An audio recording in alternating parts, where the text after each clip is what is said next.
ഹരകൃഷ്ണ.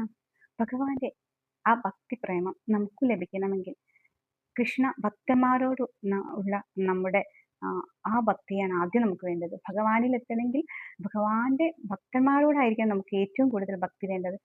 അപ്പോൾ ഏറ്റവും വലിയ ഭക്തിയായിട്ടുള്ള കുറൂരമ്മ അല്ലെ, ആ കുറൂരമ്മ ഭഗവാനെ ഒരു ഉണ്ണിയായിട്ടാണ് കണ്ടത്, സ്വന്തം മകനായിട്ട്. അപ്പോൾ ആ അമ്മയുടെ ഇല്ലത്ത് തന്നെ ആ ഭഗവാൻ എത്തിയിരിക്കുന്നു ഉണ്ണിയായിട്ട്. ആ കുറൂരമ്മയുടെ കൂടെ കളിക്കാനും ആ കുറൂരമ്മയെ കുറുമ്പ് പിടിപ്പിക്കാനും, പിന്നെ കുറൂരമ്മ ഭഗവാനെ നേദിക്കാനുണ്ടാവുന്ന ആ നേദ്യങ്ങളൊക്കെ തന്നെ ആദ്യം ആർക്ക് കഴിക്കണം? ഈ ഉണ്ണിക്ക് കഴിക്കണം.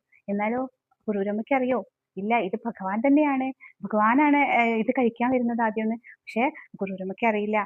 ആ അമ്മ വാത്സല്യത്തോടെ ശാസിക്കുന്നുണ്ട്, ആദ്യം കഴിക്കരുത്, ഇത് ഭഗവാന് നേദിക്കാനുള്ളതാന്നൊക്കെ. അപ്പൊ കള്ളച്ചിരിയോടെ ഭഗവാൻ എന്താ ചെയ്യുന്നത്? ആ ഉണ്ണിയായിട്ട് വന്ന ഭഗവാൻ വീണ്ടും വീണ്ടും അതെടുത്ത് കഴിക്കാനൊക്കെ നോക്കുകയാണ്.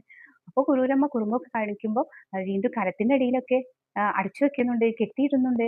അങ്ങനെ വികൃതി കൂടുന്നതിനനുസരിച്ച് കുറൂരമ്മ ആ ഉണ്ണിയെ കുറുമ്പ് കാണിക്കാണ്ടിരിക്കാൻ ചെറിയ ചെറിയ ശിക്ഷകളൊക്കെ കൊടുക്കുന്നുണ്ട്.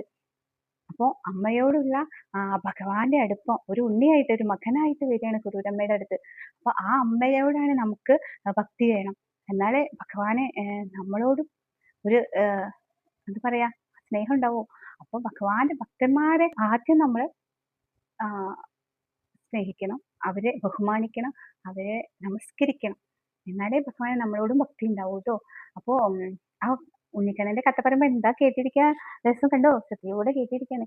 അപ്പൊ ആ കുറൂർ ഇല്ലത്തേക്കൊന്ന് പോവാൻ കുറെ ആയിട്ടുള്ള ആഗ്രഹമായിരുന്നു. അപ്പൊ ഇന്ന് അവിടേക്കൊന്ന് പോകണം. വഴിയൊന്നും അറിയില്ല ശരിക്കും, എന്നാലും ഭഗവാൻ കൂടെ ഉണ്ടാവുമല്ലോ. അപ്പൊ അവിടെ എത്തിക്കുന്നു. എന്തായാലും ഭഗവാന്റെ കൂടെ അവിടെ എത്തിക്കും.